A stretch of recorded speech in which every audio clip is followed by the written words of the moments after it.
E aí, estamos prontos para mais um capítulo?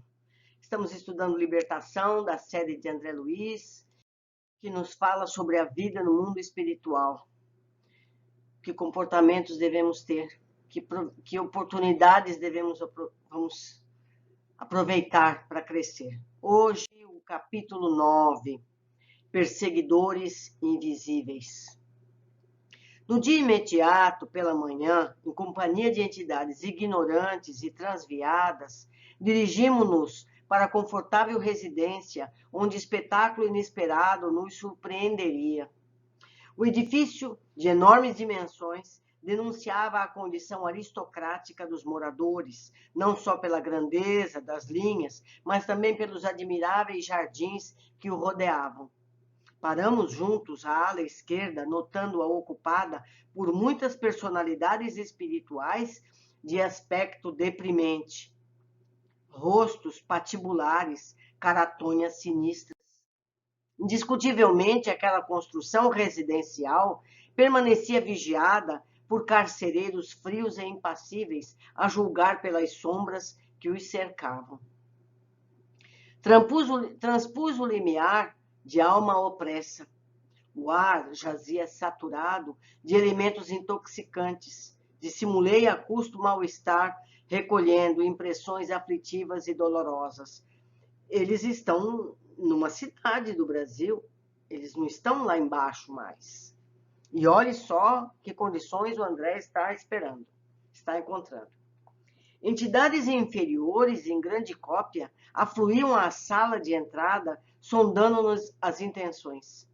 De posse, porém, das instruções de nosso orientador, tudo fazíamos para nos assemelharmos a delinquentes vulgares. Olhe só.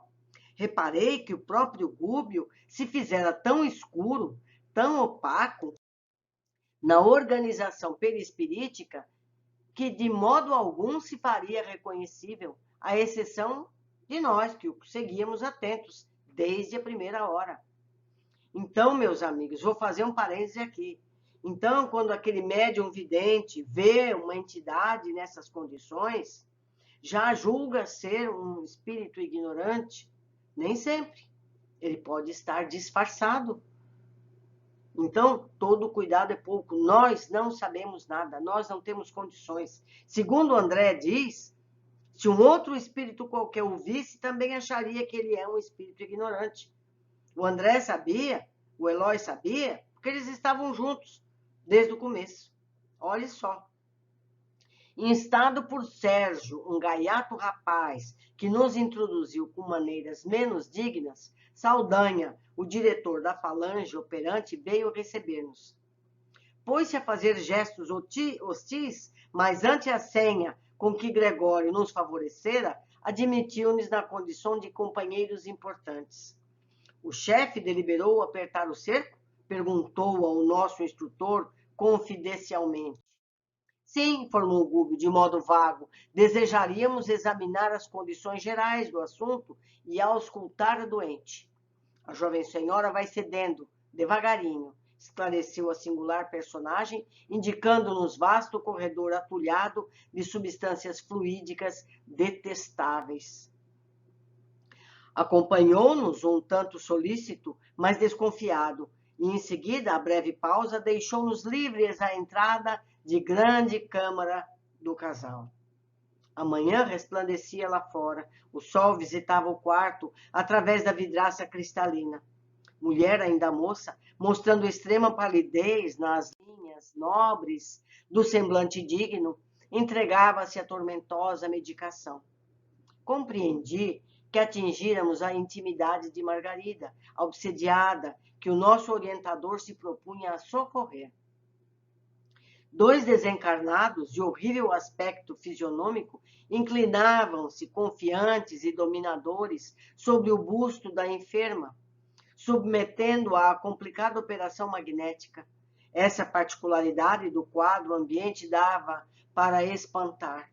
No entanto, meu assombro foi muito mais longe, quando concentrei todo o meu potencial de atenção na cabeça da jovem, singularmente abatida, interpenetrando a matéria espessa da cabeceira. em que descansava. Surgiam algumas dezenas de corpos ovoides, de vários tamanhos, de cor plúmbea, cor de chumbo, assemelhando-se a grandes sementes vivas, atadas ao cérebro da paciente através de fios sutilíssimos, cuidadosamente dispostos na medula alongada. A obra dos perseguidores desencarnados era meticulosa e cruel. Estão vendo? Porque nós tivemos aqueles capítulos em que nos ensinou sobre a formação do cérebro, sobre as repartições do cérebro, foi para entender esse novo livro. Margarida, pelo corpo perispirítico, jazia absolutamente presa, não só pelos truculentos perturbadores que a assediavam, mas também a vasta falange de entidades inconscientes que se caracterizavam pelo veículo mental, a se lhe apropriarem das forças vampirizando-a no processo intensivo. Em verdade, já observara por mim grande quantidade de casos violentos de obsessão, mas sempre dirigidos por paixões fulminatórias. Entretanto, ali verificava um cerco tecnicamente organizado. Evidentemente, as formas ovoides haviam sido trazidas pelos hipnotizadores que senhoreavam o quadro. Com a devida permissão, analisei a zona física hostilizada. Reparei que todos os centros metabólicos da doente apareciam controlados. A própria pressão sanguínea demorava-se sob o comando dos perseguidores.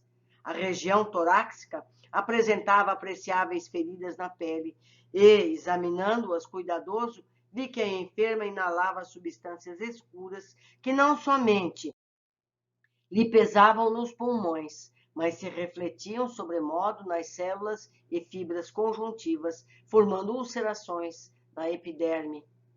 A vampirização era incessante. As energias usuais do corpo pareciam transportadas às formas ovoides, que se alimentavam delas, automaticamente num movimento indefinível de sucção. Olha que coisa terrível! Que sofrimento!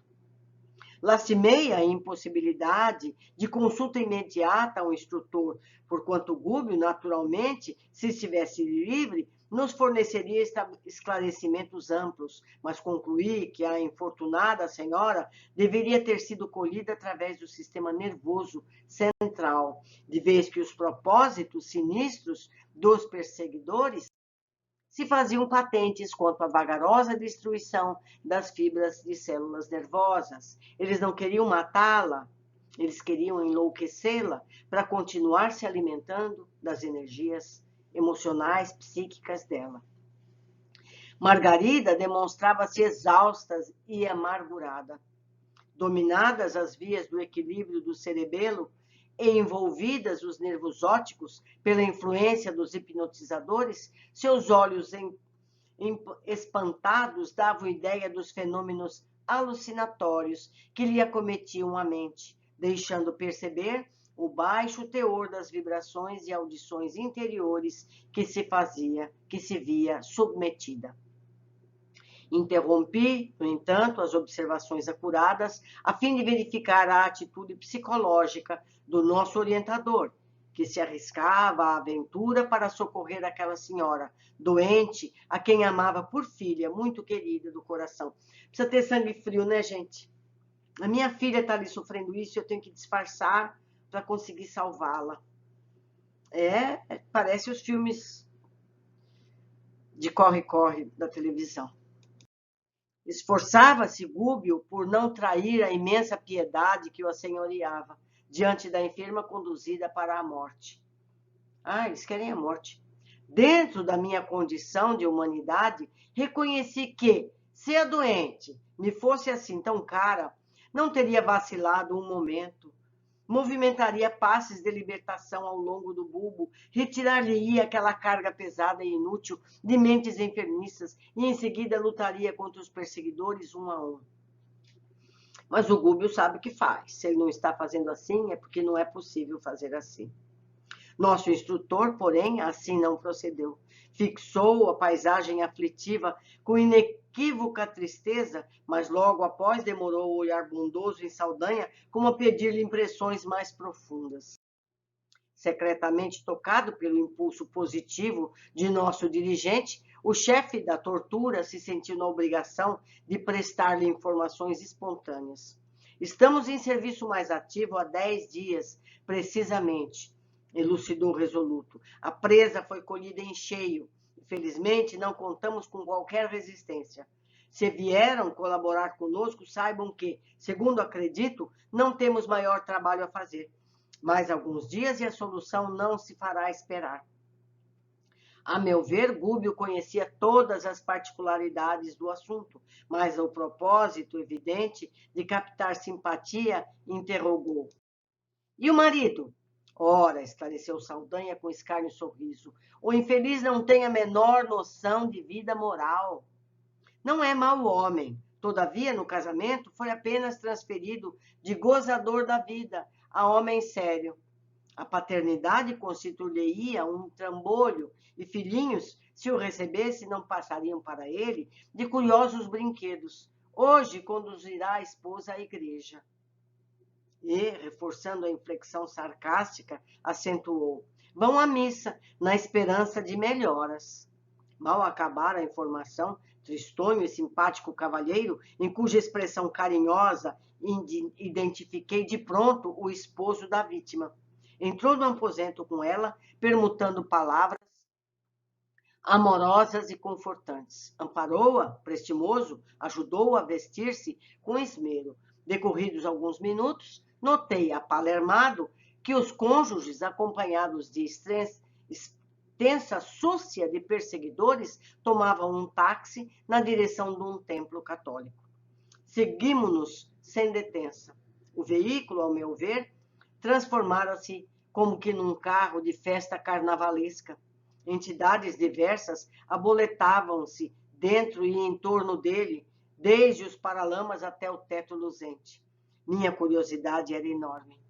Descendo a porta de elegante santuário, observei estranho espetáculo. A turba de desencarnados, em posição de desequilíbrio, era talvez 5 vezes maior que a assembleia de crentes em carne e osso. Tinham 5 vezes mais desencarnados em desequilíbrio dentro da igreja do que o número de pessoas ali presentes. Compreendi logo que a maior parte ali se achava com o propósito deliberado de perturbar e iludir. Saldanha encontrava-se excessivamente preocupado com as vítimas, para dispensar-nos maior atenção. E intencionalmente, Gúbio afastou-se um tanto em nossa companhia, a fim de lhes confiar alguns esclarecimentos. Penetramos o templo, onde se comprimiam nada menos que 7 a 8 centenas de pessoas. Vocês imaginam 700, 800 pessoas dentro de uma igreja?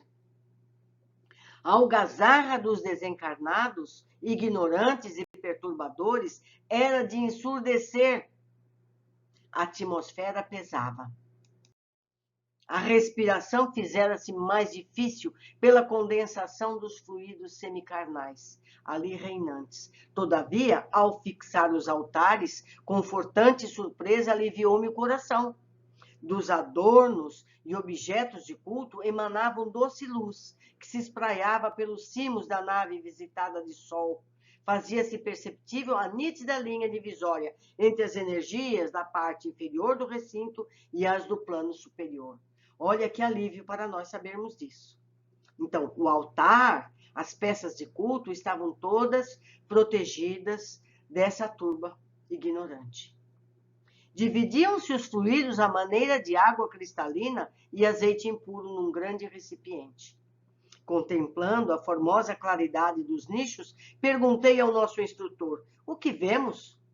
Não reza o segundo mandamento trazido por Moisés, que o homem não deve fazer imagens de esculturas para representar a paternidade celeste? Sim, concordou o orientador, e determina o testamento que ninguém se deve curvar diante delas. Efetivamente, Pois, André, é um erro criar ídolos de barro ou de pedra para simbolizar a grandeza do Senhor, quando nossa obrigação primordial é a de render-se o culto na própria consciência. Não é nem na igreja, nem no altar, é na consciência. Entretanto, a bondade divina é infinita, e aqui nos achamos perante preciável quantidade de mentes infantis. Então, a espiritualidade superior entende essa ingenuidade das pessoas e lhes protegem, porque muitas delas são sinceras. E sorrindo acrescentou: quantas vezes, meu amigo, a criança acalenta bibelôs a fim de preparar-se convenientemente para as responsabilidades da vida madura? As crianças não têm bonecas para aprenderem a ser mães? É a mesma coisa. Ainda existem na Terra tribos primitivas que adoram o Pai na voz do trovão, coletividades vizinhas da taba que fazem de vários animais objeto de idolatria. Não vai longe, na Índia. Na Índia, a vaca é sagrada. Em alguns lugares, o macaco e até mesmo ratos. Não é verdade? Então, a gente tem que ter piedade e entender e ter paciência. Nem por isso o Senhor as abandona. Vale-se dos impulsos elevados que elas lhe oferecem e socorre-lhes as necessidades educativas. Nesta casa de oração, os altares recebem as projeções de matéria mental sublimada dos crentes. Ou seja, a pessoa devota vai lá orar, essa pessoa devota que impregna o altar dessas energias boas. Há quase um século, as preces forforosas de milhares deles aqui envolvem os nichos e apetrechos do culto. É natural que resplandeçam energias das pessoas que foi posta ali.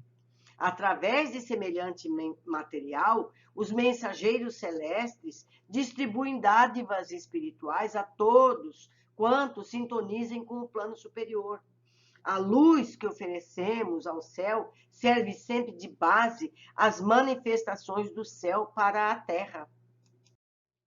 Ante ligeira pausa, alonguei o olhar para a multidão bem vestida. Quase todas as pessoas, ainda aquelas que ostentavam nas mãos delicados objetos de culto, revelavam-se mentalmente muito distantes da verdadeira adoração à divindade. O halo vital que se cercavam defina pelas cores de baixo padrão vibratório, a que se acolhiam. Em grande parte, dominavam o pardo escuro, o cinzento carregado. Em algumas, os raios rubro-negros denunciavam cólera vingativa que a nossos olhos não conseguiriam disfarçar. Entidades desencarnadas, em deplorável situação, espalhavam-se em todos os recantos, nas mesmas características. Reconheci que os crentes elegantes, ainda mesmo que desejassem orar com sinceridade, precisariam despender inúmero esforço. A liturgia anunciou o início da cerimônia, mas com grande assombro para mim, o sacerdote e os acólitos, não obstante se dirigissem para o campo de luz do altar-mor, envergando soberba vestimenta, jaziam em sombras, sucedendo o mesmo aos assistentes. Que tristeza! Entretanto, procedendo de mais alto, 3 entidades, em sublime posição hierárquica, se fizeram visíveis à Santa Mesa, com evidente propósito de ali semearem os benefícios divinos. Vejam só que piedade esses espíritos iluminados têm para com essas almas infantis. Eles magnetizaram a água exposta, saturando-as de princípios salutares e vitalizantes, como acontece nas sessões de espiritismo cristão. E, em seguida, passaram a fluidificar as hóstias, transmitindo-lhes energias sagradas à fina contextura. Veja só que bondade divina. Admirado, voltei a observar a plateia religiosa. Mas os irmãos ignorantes que operavam no templo, sem corpo físico, quando tanto quanto ocorria aos encarnados, nem de longe registravam a presença dos nobres emissários espirituais que agiam em nome do infinito bem. Quer dizer, essa turba de espíritos bagunceiros, ignorantes, não conseguiam ver as entidades celestiais que abençoavam as pessoas, a hóstia e a água e tudo mais. Reparei através do halo de muita gente que determinado número de frequentadores se esforçava por melhorar a atitude mental na oração. Reflexos arroxeados, tendendo a vacilante brilho, apareciam aqui e acolá. Contudo, os malfeitores desencarnados propositadamente se postavam ao pé dos que se candidatavam à fé renovadora, irreverente, buscando conturbá-los. Quer dizer, quando eles viam alguém que estava conseguindo elevar o pensamento, ele ia lá atrapalhar. Não longe, fixei a atenção numa senhora que acompanhava o sacerdote com manifesto desejo de receber a bênção celestial. Os olhos úmidos e os tênues raios de luz que se lhe projetavam da mente diziam da sincera aspiração ávida superior que, naquele instante, lhe banhava o pensamento devoto. Entretanto, dois transviados da esfera inferior, percebendo-lhe a esperança construtiva, tentavam anular-lhe a atenção. E, segundo o que me foi permitido verificar, lhe sugeriam reminiscências de baixo terror, inutilizando-lhes a tentativa. Voltei-me para o orientador, que prestimosamente explicou. A história de gênios satânicos atacando os devotos de variados matizes é, no fundo, absolutamente verdadeira. As inteligências pervertidas, incapazes de receber as vantagens celestes, transformam-se em instrumentos passivos das inteligências rebeladas, que se interessam pela ignorância das massas. Com lastimável menosprezo pela espiritualidade superior que nos governa os destinos. A aquisição de fé, por isso mesmo, demanda trabalho individual dos mais persistentes. A confiança no bem e o entusiasmo de viver que a luz religiosa nos infunde modificam-nos a tonalidade vibratória.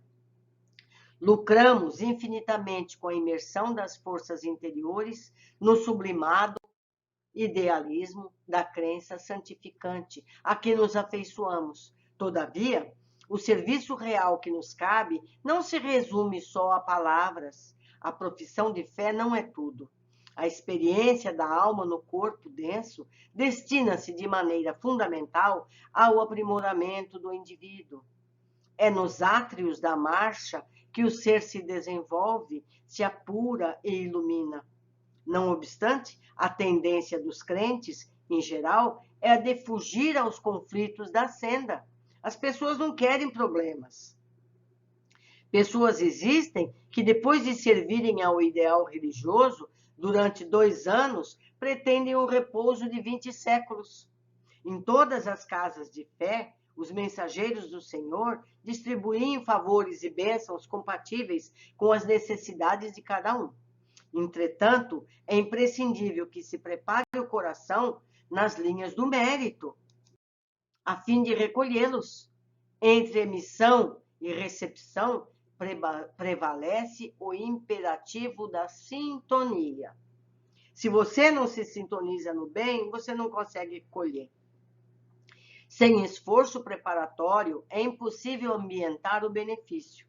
Embalde, imporíamos de imediato ao homem selvagem a vida num palácio erguido pela cultura moderna. Os acordes da nossa música preferiria ele os ruídos da ventania, e um cabaz de flechas lhe parecia mais valioso do que um de nossos mais perfeitos parques industriais. Portanto, para que alguém se coloque a caminho nas eminências sociais, é indispensável seja educado, de boa vontade, aceitando as sugestões de melhoria e serviço.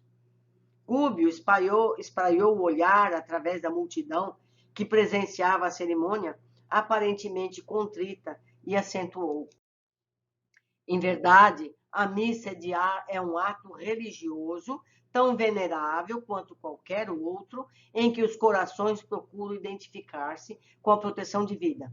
No entanto, raros são aqueles que trazem até aqui o espírito efetivamente inclinado à assimilação do auxílio celestial. E para a formação de semelhante clima interior, cada crente, além do serviço de purificação dos sentimentos, necessitará também combater a influência dispersiva e perturbadora que procede dos companheiros desencarnados que lhes buscam arrefecer o fervor. Continuou Gúbio a prestar-nos valiosos esclarecimentos alusivos à solenidade, enquanto a missa se encaminhava para a fase final. As vozes do coro, como que projetavam vibrações harmoniosas e lúcidas ao longo da nave radiosa. E vi, num deslumbramento, que muitos espíritos sublimes penetravam o recinto, de semblante glorificado, rumando para o altar, onde o celebrante elevava o cálice, depois de abençoar sagrada partícula. Olha que maravilha! Intensa luminosidade fluía do sacrário, envolvendo todo o material do culto. Mas, surpreendido, reparei que o sacerdote, ao erguer a oferta sublime, apagou a luz que a revestia com os raios cinzento escuro que ele próprio expedia em todas as direções. Logo após, quando se preparou para distribuir o alimento eucarístico, entre as 11 comungantes, que se prosternavam humildes à mesa adornada de alvo linho, notei que as hóstias, no prateado recipiente que as custodiava, eram autênticas flores de farinha coroados de doce esplendor. As hóstias estavam luminosas, está explicando ele. Irradiavam luz com tanta força que o magnetismo escuro das mãos do ministro não conseguia inutilizá-las. Todavia, a frente da boca que se dispunha a receber o pão simbólico ennegrecia-o como por encanto. Porque a pessoa que ia receber não estava preparada. Somente uma senhora, ainda jovem, cuja contrição era irrepreensível, colheu a flor divina com a pureza desejável. Via a hóstia, qual foco de fluidos luminescentes, atravessar a faringe, alojando-se entre a claridade em pleno coração. Das 8, apenas uma. Intrigado, procurei ouvir o instrutor que, ponderando, elucidou sem delonga. Aprendeste a lição? O celebrante, ou seja, o padre, apesar de consagrado para o culto, é ateu e gozador dos sentidos, sem esforço interior de sublimação própria. A mente dele paira longe do altar. Acha-se sumamente interessado em terminar a cerimônia com brevidade, de modo a não perder uma alegre excursão em perspectiva. Quanto aos que compartilharam a mesa da Eucaristia, cheios de sentimentos rasteiros e sombrios, eles mesmos se incumbem de anular as dádivas celestes, antes que lhes tragam benefícios imerecidos. Temos aqui uma grande quantidade de crentes titulares. Se dizem crentes, mas muitos poucos amigos do Cristo e servidores do bem. O ite missa est dispersou os fiéis, que ao fim da reunião mais se assemelhavam a barulhento bando de passarinhos de bela plumagem. Absorto em fundas reflexões, ante o que me fora dado observar, acompanhei o nosso orientador e Eloy para junto da enferma e do esposo, que se retiravam de regresso ao lar, cercados pelo mesmo séquito de entidades infelizes, sem a menor alteração. Vamos ver o que eu observei nesse capítulo. André observa Margarida. Surgiam algumas dezenas de corpos ovoides de vários tamanhos e de cor plúmbea, assemelhando-se a grandes sementes vivas, atadas ao cérebro da paciente através de fios sutilíssimos, cuidadosamente dispostos na medula alongada. A obra dos perseguidores desencarnados era meticulosa e cruel. No capítulo anterior, nos foi informado que esses ovoides se conectam magneticamente pelas energias mentais de quem os recebe. Portanto, a sintonia magnética entre os ovoides e a paciente. A libertação sempre está relacionada com a mudança pessoal. Esses ovoides, como todos os seres do universo, precisam de algum tipo de alimento. E vemos aqui o exemplo, como vimos no capítulo anterior. As energias usuais do corpo pareciam transportadas às formas ovoides, que se alimentavam delas automaticamente num movimento indefinível de sucção. Não há força que aguente, né? André se surpreende com o que vê dentro da igreja. A turba de desencarnados, em posição de desequilíbrio, era talvez 5 vezes maior que a assembleia de crentes em carne e osso. Templo onde se comprimiam nada menos do que 7 a 8 centenas de pessoas. A algazarra dos desencarnados, ignorantes e perturbadores, era de ensurdecer. A atmosfera pesava. Como já sabemos, os pensamentos abrem as portas para os que são afinizados. A gente se junta com aqueles que são semelhantes a nós. André observa, ao fixar os altares, confortante surpresa aliviou-me o coração. Dos adornos e objetos do culto emanava doce luz que se espraiava pelos cimos da nave, visitada de sol. Fazia-se perceptível a nítida linha divisória entre as energias da parte inferior do recinto e as do plano superior. Os altares recebem as projeções de matéria mental sublimada dos crentes, das pessoas sinceras, verdadeiras. Há quase um século, as preces fervorosas de milhares deles aqui envolvem os nichos e apetrechos do culto. É natural que resplandeçam. Os mensageiros celestes distribuem dádivas espirituais com todos quantos sintonizem com o plano superior. A luz que oferecemos ao céu serve sempre de base às manifestações do céu para a terra. O bem não se perde jamais. Entendo que durante todo o tempo em que esse local de fé e recolhimento foi visitado por milhares de pessoas que ali oraram, pedindo ou agradecendo, se tornou um espaço de bons fluidos que podem ajudar outras milhares de pessoas que souberem sintonizar com a fonte preciosa. Eu vou abrir um parênteses aqui para contar um fato.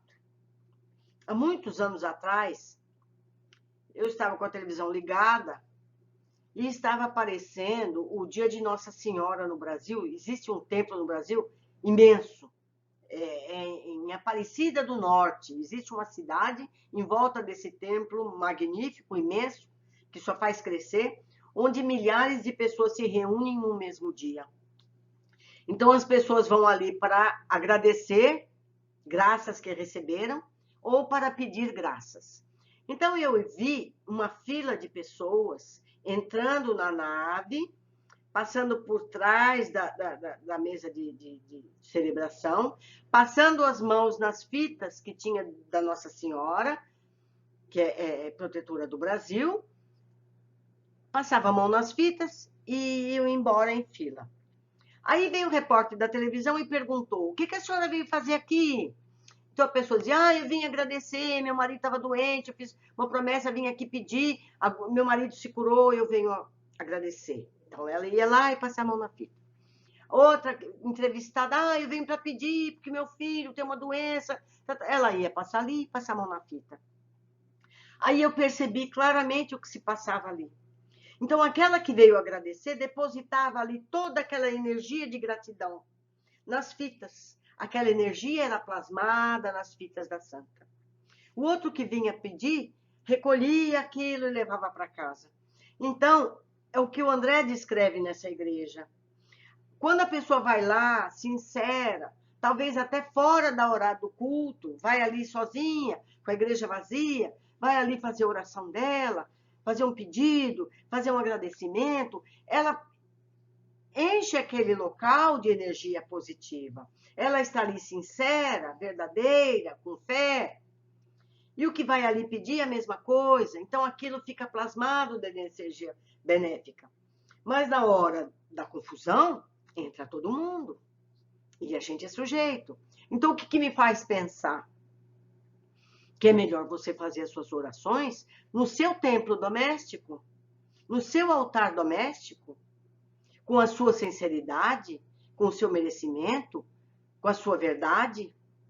Se for a uma igreja, um templo, qualquer que seja a religião, vá numa hora de menor movimento, não é? Porque ali você vai ter o seu momento. Pensem nisso, analisem e vejam o que é melhor. Façamos conforme a nossa consciência manda. Vamos seguir adiante.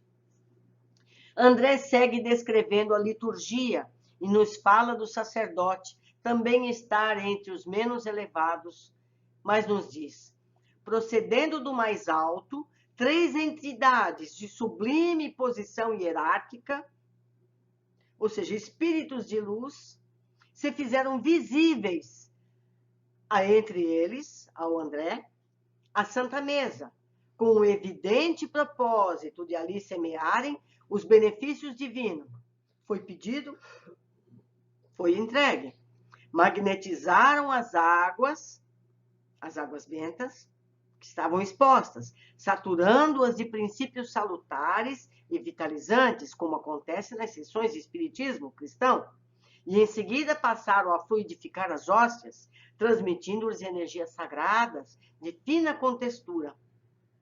Entre a missão e a recepção, prevalece o imperativo da sintonia. O bem sempre está presente, e como nos ensinou Jesus, onde houver 2 ou 3 pessoas em meu nome, lá estarei. E sempre estará, seja onde for, seja na sua casa, seja embaixo de uma árvore, num parque, onde for. Se estiverem orando em nome de Jesus, lá terá energia positiva para abençoar quem quer que seja. Interessante observação de André com relação às hóstias.